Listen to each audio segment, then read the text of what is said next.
What's up? It's Chad Strat, aka Montana Chill. Just thought I'd come and do a quick video about the Nektar Impact LX49 Plus integration with Propellerhead Reason 9 Plus. So I'm not sure about you guys, but I do a lot of research on things, and it just seems like, with all the boom of controllers for Ableton Live, everything's centric around Ableton Live. And I like Ableton, don't get me wrong, but I like it for live performances.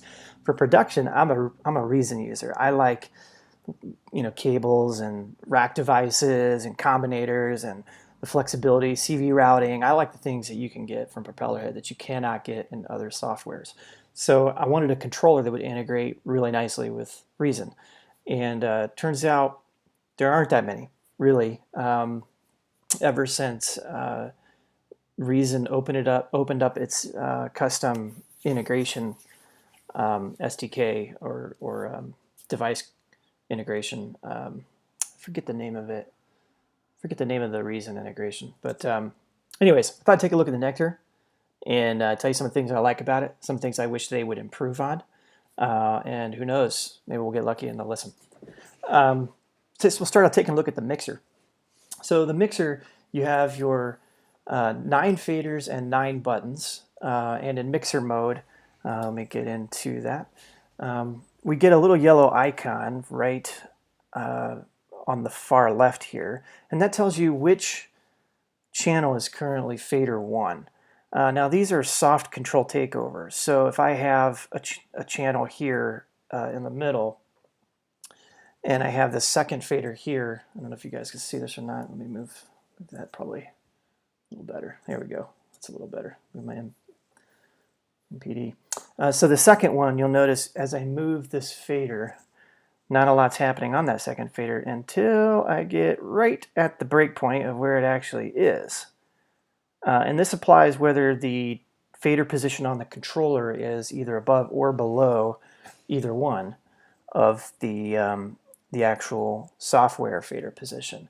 It's called a soft takeover. So that's kind of cool. We get some muting here. That's kind of cool. You can hold shift and then bank.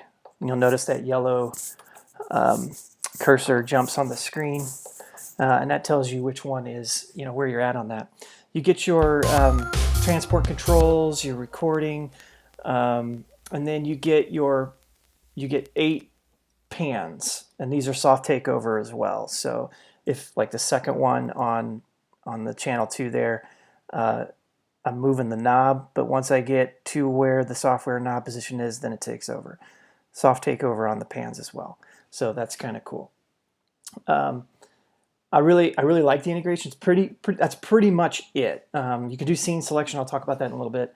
But one of the things that I think that they should consider when in mixer mode on this is something, either using this unused clips button, because it doesn't do anything. Scenes puts you in a scene mode, but clips doesn't do anything. One thing I think that they could do is they could have, when you hold in shift, choosing your pad banks, your 4 pad banks, basically assigns the knob banks to various aspects of the mixer control. So hitting one of the pad banks would assign the knobs to, pad bank 1, for example, would be your pans. But pad bank 2 would be the selected track aux sends, or pad bank 3 would be the selected track EQ, or the selected track compressor for pad bank 4, things like that. I think they could get creative with utilizing the pads to select individual selected channel controls. I think they should look into that, because right now, in terms of a hardware service, if I want to mess with EQ or compressor, on the mix channels themselves, which, to be fair, I don't actually. I'll use the EQ, but I don't know. Actually, I'll tell you one thing. I did not check if actually bringing up the EQ does or doesn't have control with these. I didn't check, to be honest with you. I don't think it does. I don't, maybe I have to be in instrument mode perhaps. It does not do anything. So it'd be nice to have EQ, utilize these knobs and faders in terms of EQ and compression on the channel side of things. So so next we move into device navigation. So we can bounce. You can see the screen highlight here when I select different tracks. That's pretty cool. When I do that, now I get knob control here. So my bass damp, my kick damp there. So I'm going to play a lot of room kick. Tighten it up. So kind of cool. The device integration is pretty good. They've got a lot of devices mapped. As you bounce tracks, you get to the device. Now, my only gripe with this mode is that if I have insert effects, there's no way to navigate through the control surface into effects and control that. Now, that's not the end of the world, but now that we're going to be getting VSTs, I think that's going to be a bigger deal. And I think Nektar should really look into creatively how they can map that to these.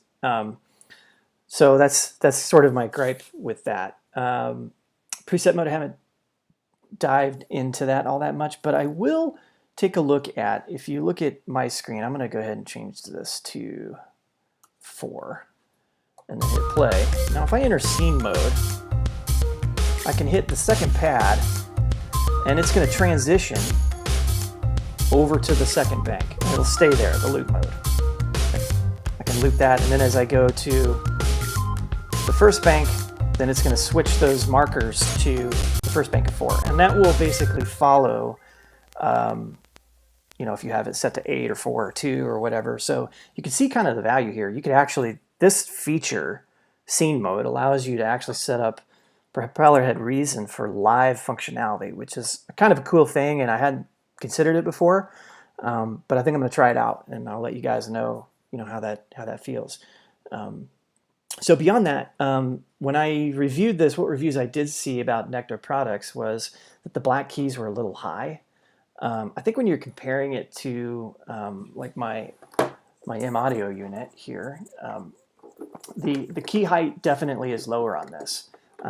So I'll compare these two just because this is the only other keyboard. Well, that's not true. I have some Akai keyboard as well, but these are the two that I use. So if you're a piano player, you're going to want key action more like, the Axiom, where it's got more spring to it. They're heavier. They feel more like a piano. Okay. What I like about these keys is they're very organ and keyboard-esque. They're real soft. They're real light. They're not as heavy. They're not as springy. Some people are not going to care for that.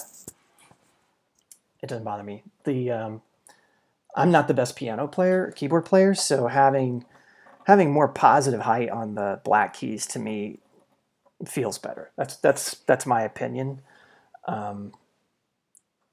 To each their own, right? But I think in terms of the 49 key, which was a step up for me because most of my gear was 25 key stuff.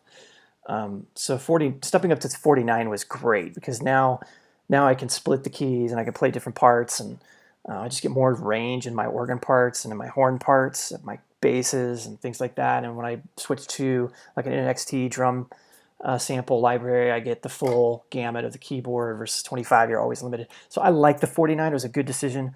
All in all, I'm really glad that I bought this Nektar Impact LX49 Plus keyboard. It was a great choice. There was not enough reviews touting its integration direct with Propellerhead Reason, and I think it integrates really great. Certainly better than anything. I didn't have to work very hard to set it up or anything. That setup manuals are really clear. It was good. I really like this keyboard, and I think you guys should check it out. And kudos to Nektar for creating a great implementation of Reason. I think we should work on the mixer functionality, and I think we should work on individual effect mappings once you're inside of a device track. Hope that's helpful to you guys. Check it out. Give Nektar props, and thanks for watching.